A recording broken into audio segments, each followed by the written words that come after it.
இந்த மாதிரி அடி பிடிச்சிருக்க பாத்திரத்தை சொடக்கு போடுற நிமிஷத்தில் வாஷ் பண்ணி எடுக்கிறதுக்கு எந்த ஒரு லிக்விட் டிட்டர்ஜென்ட் எதுவுமே இல்லாமல் எப்படி இந்த மாதிரி புதுசாக்கலாம்னு சொல்லி வீடியோவில் பார்க்கலாம். அது மட்டும் இல்லாமல் நம்ம டெய்லி லைஃப்பில் தேவைப்படக்கூடிய ரொம்ப ஈஸியான ரொம்ப சிம்பிளான கிச்சன் டிப்ஸ் தான் இன்றைக்கி உங்கள் கூட ஷேர் பண்ணியிருக்கேங்க. வீடியோவை நீங்கள் ஸ்கிப் பண்ணாமல் ஃபுல்லாக பாருங்கள். நீங்கள் இப்போ தான் நம்ம சேனலில் ஃபஸ்ட் டைம் பார்க்குறீங்க அப்படின்னா கடைசி வரைக்கும் பாருங்கள். பிடிச்சிருந்துச்சு அப்படின்னா மறக்காம சப்ஸ்கிரைப் பண்ணி கொடுக்க பெல்லைக்கானையும் ஆல்னு கிளிக் பண்ணி வச்சுக்கோங்க.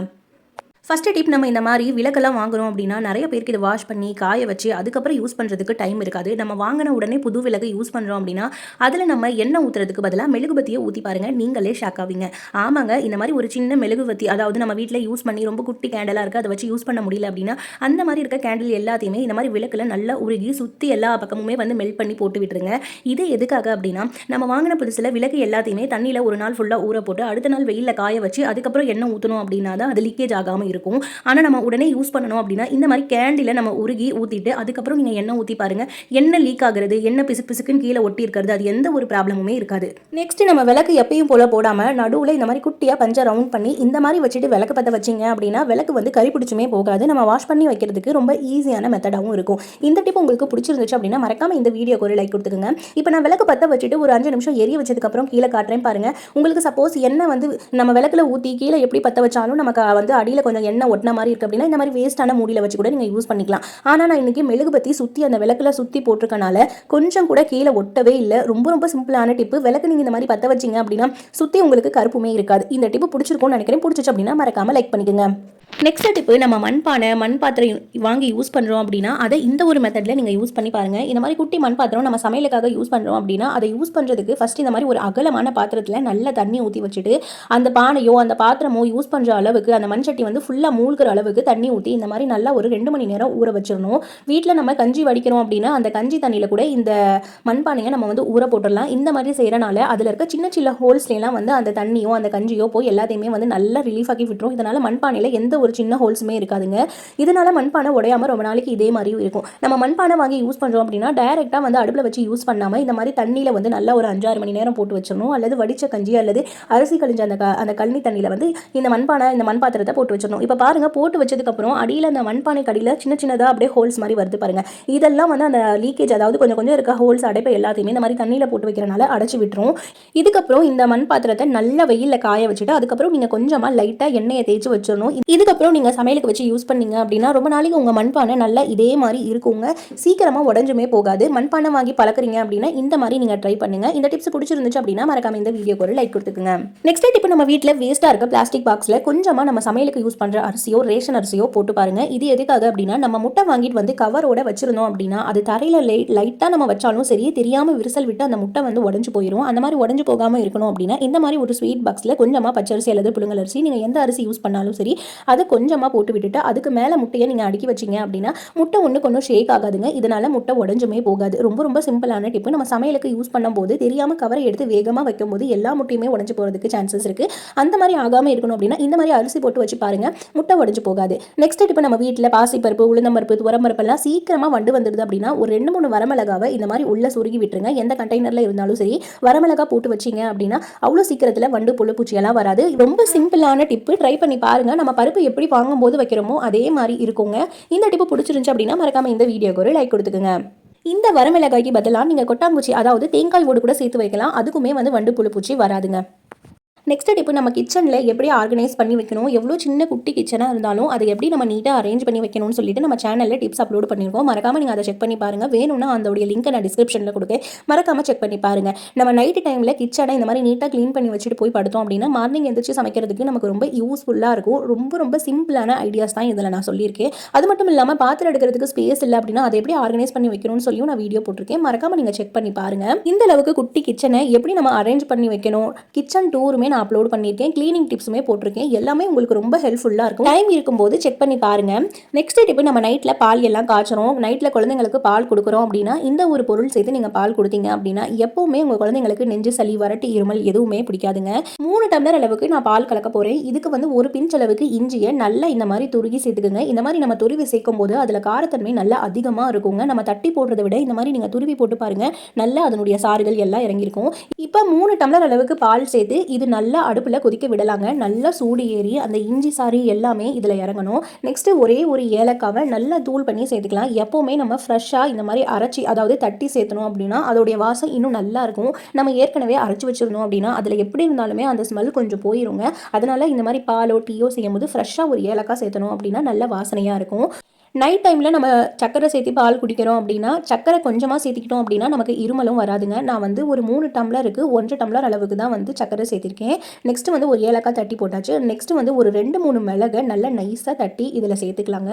ரொம்ப ரொம்ப சிம்பிளான இன்க்ரீடியன்ஸ் தான். இது எல்லாமே குழந்தைங்களுக்கு நைட் டைமில் நம்ம தூங்கும்போது ஒரு டம்ளர் அளவுக்கு கொடுத்தோம் அப்படின்னா சளியுமே பிடிக்காது, ரொம்ப ஸ்ட்ரென்த்தாகவும் இருக்கும். குழந்தைங்க நல்லா வாசமாக இருக்குன்னு விரும்பி குடிப்பாங்க. கண்டிப்பாக பால் குடிக்கவே மாட்டேங்கிறாங்க அப்படின்னா இந்த மாதிரி செஞ்சு கொடுத்து பாருங்கள். நல்ல டேஸ்டியாக இருக்கும். எல்லா குழந்தைங்களுமே விரும்பி குடிப்பாங்க. இப்போ நல்லா கொதிக்க வச்சு இந்த மாதிரி ஒரு வடிகட்டியை வச்சு வடிகட்டி எடுத்தோம் அப்படின்னா சூப்பரான இஞ்சி ஏலக்காய் பால் ரெடிங்க. குழந்தைங்க எல்லாரும் நல்லா விரும்பி குடிப்பாங்க. அவ்வளோ டேஸ்டியாக இருக்கும். ரொம்ப ரொம்ப சிம்பிளான ரெசிபி. பூஸ்ட் ஹார்லிக்ஸ் அப்படின்னு கொடுக்கறதுக்கு பதிலாக நீங்கள் டெய்லி இந்த மாதிரி இஞ்சி மிளகு கொஞ்சமாக வந்து ஒரே ஒரு ஏலக்காய் போட்டு கொடுத்து பாருங்கள். அவ்வளோ டேஸ்ட்டாக இருக்கும். 3 டம்ளருக்கு இந்த அளவுக்கு நீங்கள் ஊற்றுனீங்கனாலே அந்த அளவுக்கு டேஸ்ட்டாக இருக்கும். கண்டிப்பாக நீங்களும் ட்ரை பண்ணி பாருங்கள். நெக்ஸ்ட் இப்போ நம்ம வீட்டில் பால் சட்டியோ அல்லது டீ போட்ட சட்டியோ இந்த அளவுக்கு ரொம்ப கருகி போய் இருக்குது. இதை நம்மளால் வாஷ் பண்ணவே முடியல, அதுவும் காஞ்சி போய் இருக்குது. இதை உடனடியாக நம்ம வாஷ் பண்ணணும் அப்படின்னா ஒரு செம்பளவுக்கு தண்ணி ஊற்றி நல்லா அடுப்பை ஒரு 5 நிமிஷம் பற்ற வச்சு இது நல்லா கொதிக்க வச்சுருங்க. ரொம்ப ரொம்ப ரொம்ப சிம்பிளான டிப்பு தான். எந்த ஒரு லிக்விட் டிட்டர்ஜென்ட் இல்லாமல் அழகாக இந்த மாதிரி அடி பிடிச்ச பாத்திரத்தை நம்ம வாஷ் பண்ணி எடுத்துடலாம். அதுவும் பால் குண்டாலாம் நம்ம கழுவணும் அப்படின்னா கம்பி பிரஷை போட்டு கை வலிக்க நம்ம தேய்ச்சி எடுப்போம். அந்த மாதிரி இனிமேல் நீங்கள் தேய்ச்சி எடுக்கவே வேணாங்க. நல்லா கொதிக்கும் போது ஒரு கரண்டி ஒன்று எடுத்து நல்லா இந்த சைடு ஓரங்களில் பிடிச்சிருக்கேன் அந்த பாலாடை அந்த நம்ம டீ போட்ட பாத்திரத்தில் பதிஞ்சு போய் அப்படியே கரையாக இருக்குது அப்படின்னா அது எல்லாத்தையுமே நீங்கள் இந்த மாதிரி நல்லா சுரண்டி விட்டீங்க அப்படின்னா அந்த பிடிச்சி போயிருக்க கரைகள் எல்லாம் அழகாக ஈஸியாக எடுத்துகிட்டு வரும். பாருங்கள், இப்போ நான் நல்லா வந்து ஒரு 5 நிமிஷம் கொதிக்க விட்டேன். 5 நிமிஷம் தாங்க கொதிக்க வச்சேன். லைட்டாக இந்த மாதிரி கரண்டி வச்சு அந்த தண்ணியிலேயே வந்து நல்லா இந்த மாதிரி ஃபுல்லாக அந்த அடி பிடிச்சிருக்க அந்த சைடு ஓரங்கள் எல்லாத்தையுமே இந்த கரண்டியிலேயே நான் வந்து நல்லா சுரண்டி எடுத்துறேன். இந்த மாதிரி ஃபஸ்ட்டு ஒரு கரண்டி வச்சு ஃபுல்லாக சுரண்டி எடுத்ததுக்கப்புறம் இந்த தண்ணியை நம்ம கீழே ஊற்றிட்டு நம்ம இடுக்கியை பிடிச்சிக்கிட்டே கம்பி பிரஷ் ஒன்று வச்சு நல்லா இந்த சூடாக பாத்திரம் இருக்கும் போதே நீங்கள் இதை வச்சு தேய்ச்சிங்க அப்படின்னா அழகாக அந்த பதிஞ்சு போயிருக்கிற கரைகள் எல்லாமே லைட்டாக தேய்க்கும் போதே வந்துடும். பாருங்கள் எந்த அளவுக்கு அழகாக எடுத்துகிட்டு வருதுன்னு. நம்ம தெரியாமல் டீ போடும்போது அடி பிடிச்சி போயிருச்சு அல்லது நிறைய பேருக்கு போடும்போது இந்த மாதிரி சட்டியில் வந்து பிடிச்சிக்குது அப்படின்னா இந்த மாதிரி நீங்கள் கழுவி பாருங்கள். அழகாக ஈஸியாக வாஷ் பண்ணி எடுத்துடலாம். இப்போ பாருங்கள், நான் லைட்டாக வந்து கம்பி பிரஷை தாங்க வச்சு தேய்ச்சேன். எந்த அளவுக்கு அழகாக ஈஸியாக போயிடுச்சு பாருங்கள். கடைசியாக கொஞ்சமாக விம் சோப்பை வச்சு நம்ம வாஷ் பண்ணி எடுத்தோம் அப்படின்னா நம்மளுடைய பாத்திரம் புதுசு மாதிரி ஆயிரும். இந்த டிப்பு உங்களுக்கு பிடிச்சிருந்துச்சு அப்படின்னா மறக்காம இந்த வீடியோக்கு லைக் கொடுத்து நிறைய பேர் கூட ஷேர் பண்ணிக்கோங்க. பால் அடிக்கடி வந்து பொங்க விட்டுறோம் அல்லது இந்த பாத்திரம் இந்த மாதிரி ஏதோ ஒரு பாத்திரம் கருகி போயிருது அப்படின்னா இந்த டிப்பை நீங்கள் ட்ரை பண்ணுங்கள். ரொம்ப ரொம்ப யூஸ்ஃபுல்லாக இருக்கும். இந்த டிப்ஸ்லாம் உங்களுக்கு பிடிச்சிருந்துச்சு அப்படின்னா மறக்காம இந்த வீடியோக்கு ஒரு லைக் கொடுத்து நிறைய பேர் கூட ஷேர் பண்ணிக்கோங்க. அவங்களுக்குமே வந்து ரொம்ப ஹெல்ப்ஃபுல்லாக இருக்கும். அப்படின்னா நிறைய பேருக்கு இந்த மஞ்சக்கரு தனியாக வெள்ளைக்கரு தனியாக பிரித்து எடுக்கவே முடியாது. ஒரு சில டைம் உடச்சி ஊற்றும் போதே வந்து கலைஞ்சு போயிடும். அந்த மாதிரி ஆகாமல் இருக்கணும் அப்படின்னா இந்த ஒரு டிப்பை நீங்கள் ட்ரை பண்ணி பாருங்கள். நம்ம வீட்டில் இந்த மாதிரி ஜல்லடை கரண்டி வச்சிருப்போம். வடகம் பொரிக்கிறது, அப்பளம் பொரிக்கிறது, இந்த மாதிரி மீன் பொரிக்கிறதுக்கு இந்த ஜல்லடை கரண்டி வச்சிருப்போம்ல, அந்த கரண்டி மேலே இந்த மாதிரி நம்ம முட்டையை உடச்சி ஊற்றணும் அப்படின்னா அழகாக மஞ்சக்கரு தனியாக அந்த வெள்ளைக்கரு தனியாக பிரித்து எடுத்துடலாம். நிறைய பேருக்கு ஆஃப் பாயில்லாம் போடுறீங்க அப்படின்னா இந்த மெத்தடில் வச்சு நீங்கள் போட்டிங்க அப்படின்னா அழகாக ஈஸியாக ரெண்டையும் தனித்தனியாக பிரித்து எடுத்துடலாம். ரொம்ப ரொம்ப சிம்பிளான டிப்பு, ட்ரை பண்ணி பாருங்கள். ரொம்ப ஈஸியாக அழகாக இந்த மஞ்சக்கருவையும் இந்த வெள்ளைக்கருவையும் பிரித்து எடுத்துடலாம். லைட்டாக இந்த மாதிரி கரண்டியை தட்டி விட்டோம் அப்படின்னா அதில் இருக்க ஃபுல்லாக அந்த வெள்ளைக்கரு எல்லாமே கீழே வந்துடும். இப்போ இது ஒரு பக்கம் இருக்கட்டும். நம்ம மஞ்சக்கருவை மட்டும் தனியாக எடுத்து ஒரு பவுலில் வச்சுக்கலாங்க. இன்னொன்று நம்ம வெள்ளைக்கரு மட்டும் வச்சிருக்கோம்ல, அதில் உங்களுக்கு தேவையான இன்க்ரீடியன்ஸ் எல்லாத்தையுமே சேர்த்துக்கோங்க. நான் கொஞ்சமாக பெப்பரும் சால்ட் மட்டும் சேர்த்து இது நல்லா வந்து மிக்ஸ் பண்ணி எடுத்துக்கிறேன். இந்த மாதிரி மிக்ஸ் பண்ணும்போது நல்ல டேஸ்டியாக நல்ல சூப்பராக வரும். நல்ல தோசைக்கல்ல காய வச்சுக்கோங்க. இதை நல்லா ஷேக் பண்ணி விட்டுட்டு நெக்ஸ்ட் தேவையான அளவுக்கு பட்டரோ அல்லது நெய் நீங்கள் என்ன ஊற்றுவீங்களோ ஆயில் ஏதோ ஒன்று கொஞ்சமாக சேர்த்துட்டு இந்த நம்ம ஷேக் பண்ணி வச்சிருக்க இந்த வெள்ளைக்கருவை மட்டும் நம்ம ஃபஸ்ட்டு ஊற்றிக்கலாம். நல்லா அழகாக ரவுண்டான ஷேப்பில் ஊற்றிக்கலாங்க. நீங்கள் ஹாஃப் பாயிலாம் சாப்பிடுவீங்க அப்படின்னா எடுத்ததுமே தோசைக்கல்லில் ஊற்றணும் அப்படின்னா அது வந்து நம்மளுக்கு உப்பு பிடிக்காது, காரம்லாம் எதுவுமே இருக்காது. இந்த மாதிரி ஒரு முறை செஞ்சு பாருங்கள். நல்லா அழகாக ரவுண்ட் ஷேப்பில் வந்து ஹாஃப் பாயில் வரும். இந்த மாதிரி ஊற்றி கொஞ்சம் லைட்டாக இந்த மாதிரி நல்லா அகலமாக வந்து ஊற்றி விட்டுருங்க. இந்த மாதிரி ஊற்றிட்டு நம்ம வந்து எடுத்து வச்சிருக்கோம்ல அந்த மஞ்சக்கரு அதை மட்டும் கரெக்டாக நடுவில் இந்த மாதிரி போட்டுட்டு லைட்டாக அந்த மஞ்சக்கருக்கு மேலே மட்டும் உப்பு மட்டும் தூவி விட்டோம் அப்படின்னா போதும். நல்ல டேஸ்டியாக சூப்பராக வரும். அடுப்பை வந்து கொஞ்சம் சிம்லேயே வச்சுட்டு பண்ணோம் அப்படின்னா நல்லா மடிக்கிறதுக்கு ஈஸியாக வரும். நான் தோசைக்கல்லை நல்லா ஹீட் பண்ணி எடுத்தனால என்னால் மடிக்கவே முடியல. அது மட்டும் இல்லாமல் ஹாஃப் பாயில்லாம் எனக்கு பிடிக்காதுங்கிறனால நான் டேரெக்டாக இதை அப்படியே வந்து திருப்பி போட்டுட்டு ஆம்லெட் மாதிரியே வந்து நான் பொரிச்சு எடுத்துட்டேன். நீங்கள் ஹாஃப் பாயில் சாப்பிடுவீங்க அப்படின்னா இந்த மெத்தடில் நீங்கள் போட்டு பாருங்கள். நல்லா சூப்பராக ஹாஃப் பாயில் வரும். மடிக்கிறதுக்குமே வந்து நல்லா அழகாக ஈஸியாக வருங்க. நான் இப்போ நார்மலாக வந்து முட்டையெல்லாம் எப்படி பொரிப்போமோ அதே மாதிரி வந்து நல்லா 2 பக்கமுமே நான் பொரிச்சு எடுத்துக்கிட்டேன். நெக்ஸ்ட் இந்த மாதிரி முட்டை பொரிச்சுட்டு நம்ம ஊற்றணும் அப்படின்னா நமக்கு தோசை மாவு வரவே வராது. இந்த மாதிரி வரும்போது இதுக்குமே நான் டிப்ஸ் சொல்லியிருக்கேன். வீடியோவை நீங்கள் ஃபுல்லாக ஃபுல்லாக கடைசி வரைக்கும் பாருங்கள். நெக்ஸ்ட் வந்து இதே மாதிரி இன்னொரு முட்டையை உடச்சி ஊற்றிருக்கேங்க. ஒரு சின்ன கிண்ணத்தில் உடச்சி ஊற்றிட்டு இந்த மாதிரி ஒரு கரண்டியை வச்சு கூட நீங்கள் இந்த மாதிரி ஊற்றிக்கலாம். ஸ்டார்டிங் எடுத்ததுமே நம்ம வந்து கரண்டியில் தான் ஊற்றணுங்கிற அவசியம் கூட இல்லை. ஒரு கிண்ணத்தில் முட்டையை உடச்சி ஊற்றிட்டு இந்த மாதிரி கரண்டி வச்சு கூட நம்ம வடிகட்டி தனியாக முட்டைக்கரு தனியாக வெள்ளைக்கரு தனியாக எடுத்துக்கலாம். இப்போ நான் வந்து உங்களுக்கு காட்டணுங்கிறதுக்காக தான் ரெண்டையும் தனித்தனியாக வச்சு காமிச்சேன். உங்களுக்கு தேவைப்படுச்சு அப்படின்னா நீங்கள் தனித்தனியாக பிரித்து எடுத்துக்கலாம். இப்போ நம்ம முட்டைலாம் பொரிச்சிட்டோம் அப்படின்னா அந்த தோசை கல்லில் லைட்டாக இந்த மாதிரி தண்ணியை தெளிச்சு விட்டுட்டு எந்த துணியெல்லாம் வச்சு தேய்க்கணுங்கிற அவசியமே இல்லைங்க. தோசை கரண்டி இருக்கும்ல அதில் மட்டும் லைட்டாக இந்த மாதிரி தேய்ச்சி விட்டுட்டு நார்மலாக நீங்கள் தோசை ஊற்றுனீங்கனாலே நல்லா அழகாக கிறிஸ்பியாக தோசை வரும். நிறைய பேருக்கு தோசை கல்லிலேயே வந்து ஆம்லேட்டோ ஹாஃப் பாயிலோ போட்டுட்டோம் அப்படின்னா அடுத்த தோசை வந்து கிறிஸ்பியாக வராது. தோசை கல்லில் மாவு அப்படியே ஒட்டிட்டு வருங்க. ஒரு கரண்டி மாவு ஊற்றினாலும் அந்த கரண்டிலேயே ஃபுல்லாக மாவு ஒட்டி தோசை கல்லுமே ரொம்ப ஹீட்டாக இருக்கனால வராது. அதனால கொஞ்சமாக தண்ணி தெளிச்சு விட்டுட்டு கரண்டியை லைட்டாக அந்த மாதிரி எல்லா பக்கமும் தேய்ச்சி விட்டுட்டு அதுக்கப்புறம் தோசை ஊற்றுனீங்க அப்படின்னா நல்ல கிறிஸ்பியாக வரும். இப்போ நார்மலாக ஒரு தோசை ஒன்று ஊற்றிட்டு நான் கலக்கி வச்சிருந்த முட்டையை இந்த மாதிரி மேலே தூவிட்டு கொஞ்சமாக நல்லா மேலே பெப்பரை தூவி விட்டுட்டோம் அப்படின்னா சூப்பரான வந்து எக் ரோஸ்ட் ரெடி ஆயிரும். குழந்தைங்க எல்லாருக்குமே ரொம்ப பிடிக்கும். முட்டை தனியாக பொரிச்சு கொடுத்தா சாப்பிட மாட்டேங்கிறாங்க அப்படின்னா குழந்தைங்களுக்கு ஒரு தோசையில் இந்த மாதிரி முட்டையை நீங்கள் ஊற்றி கொடுத்து பாருங்க. தோசை நினச்சி அந்த எக் ரோஸ்ட்டை நீங்கள் சாப்பிடுவாங்க. ரொம்ப சிம்பிளான மெத்தட், ரொம்ப ஹெல்த்தியானது கூட. மார்னிங் டைமில் அவசரமாக நம்ம சமைக்கும் போது குழந்தைங்க பிரேக்ஃபாஸ்ட் ஒழுங்காக சாப்பிட மாட்டேங்கிறாங்கன்னு கவலைப்படுற தாய்மார்கள் இந்த மாதிரி செஞ்சு கொடுத்தீங்க அப்படின்னா நல்ல ஹெல்த்தியாக சாப்பிட்ட மாதிரியும் இருக்கும். இந்த மாதிரி நம்ம சேனலில் நிறைய டிப்ஸ் அப்லோட் பண்ணியிருக்கோங்க. மறக்காம செக் பண்ணி பாருங்க. இது நல்லா ஒரு நிமிஷம் குக்காக விட்டுட்டு நீங்கள் அப்படியே வந்து மடிச்சு கூட கொடுக்கலாம். இதில் மேலே நீங்கள் பெப்பருக்கு பதிலாக நாட்டு சக்கரை வெல்லம் கூட தூவி அப்படியே வந்து ரெண்டாக மடிச்சிடலாம். நான் இன்னைக்கு இந்த மாதிரி ரெண்டு பக்கமுமே வந்து ரோஸ்ட் பண்ணி எடுத்துக்கிறேன். இந்த மாதிரி கொடுத்தா தான் என்னுடைய சில்ட்ரன்ஸ் வந்து சாப்பிடுவாங்க. இந்த மாதிரி நல்லா ரோஸ்ட் பண்ணி எடுத்துட்டோம் அப்படின்னா ரொம்ப ஈஸியாக ரொம்ப சிம்பிளான பிரேக்ஃபாஸ்ட் ரெடி. இதில் நம்ம தோசையில் வந்து முட்டை போட்டிருக்கோங்கிறதே கொஞ்சம் கூட தெரியாது. முட்டையே சாப்பிட மாட்டேங்கிறாங்கிற குழந்தைங்களுக்கு இந்த மாதிரி செஞ்சு கொடுங்க. இந்த டிப்ஸ் பிடிச்சிச்சு அப்படின்னா மறக்காம லைக் பண்ணிக்கோங்க.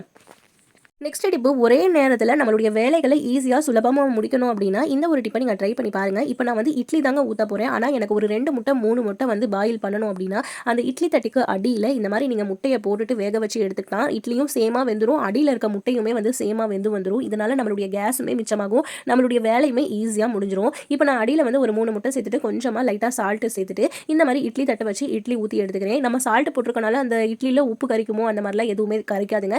நார்மலாக நம்ம இட்லி ஊற்றி எப்படி வெந்திருக்குமோ அதே மாதிரி தான் வெந்திருக்கும். நெக்ஸ்ட் இந்த இட்லி எல்லாம் ஊற்றிட்டு இந்த மூடி நம்ம ஓப்பன் பண்ணுவோம்ல அந்த மூடியில் லைட்டாக ஒரு சின்ன துணியை சுற்றி வச்சுட்டோம் அப்படின்னா நமக்கு ஓப்பன் பண்ணுறதுக்கு ஈஸியாக இருக்கும். நெக்ஸ்ட் இந்த இட்லி தட்டை எடுக்கிறதுக்கு இந்த மாதிரி இடுக்கியை வச்சு கூட நம்ம இட்லி தட்டை எல்லாத்தையுமே எடுத்துக்கலாம். ஒரு 15 நிமிஷத்தில் முட்டையுமே வெந்து வந்துருச்சுங்க, நம்ம இட்லியுமே வெந்து வந்துருச்சு. 2 in 1 இந்த மாதிரி செஞ்சோம் அப்படின்னா கேஸ் மிச்சமாகும். இதில் முட்டையின் மட்டும் இல்லைங்க, நீங்கள் ஏதோ ஒரு வெஜிடபிள்ஸ் அல்லது காய்கறி வேக வைக்கிறீங்கன்னா ஒரு சின்ன டிஃபன் பாக்ஸில் போட்டு அடியில் இந்த மாதிரி இட்லி குண்டாக்கு அந்த அடியில் தண்ணியில் வச்சு விட்டுட்டோம் அப்படின்னா ரெண்டுமே ஈக்குவலாக வெந்து வந்துடும், நம்ம வேலையும் சீக்கிரமாக முடிஞ்சிடும். நெக்ஸ்ட் டிப்பு, பெண்கள் எல்லாருக்குமே இது ரொம்ப ரொம்ப முக்கியமான டிப்புங்க. நம்ம கேஸ் அடுப்பு எப்பவுமே சுத்தமாக வச்சுக்கணும்னு நினைப்போம். ஆனால் இதில் வந்து என்ன அப்படின்னா நம்ம மீன் பொரிக்கும் போது சிக்கன் 65 இந்த மாதிரி ஐட்டம்லாம் பொரிக்கும் போது அந்த கேஸ் அடுப்பு மேலே சுற்றி வந்து எண்ணெய் தெரிச்சிருக்கும் அல்லது தெரியாமல் எண்ணெய் சிந்திருச்சு அப்படின்னாலும் நம்ம வீட்டில் வேஸ்ட்டாக இந்த வருஷத்துடைய காலண்டர் வேஸ்ட்டாக முடிஞ்சு போய் உங்ககிட்ட பழசாக இருக்குது அப்படின்னா அந்த காலண்டரை கிழிச்சு கூட இந்த மாதிரி நீங்கள் துடைக்கிறதுக்கு யூஸ் பண்ணிக்கலாம். வேஸ்ட்டுன்னு சொல்லி இந்த காலண்டரை நம்ம குப்பையில் தூக்கி போட தேவையில்லைங்க. இந்த மாதிரி நம்ம கேஸ் அடுப்பு துடைக்கிறது கூட யூஸ் பண்ணிக்கலாம். நம்ம இதுவே கறி துணியா அல்லது வேற ஒரு துணியெல்லாம் வச்சு துடைச்சோம் அப்படின்னா அது ஃபுல்லாக எண்ணெய் பிசுக்காக இருக்கும். இதுனா நம்ம பேப்பரை துடைச்சி தூக்கி போட்டுடலாம்.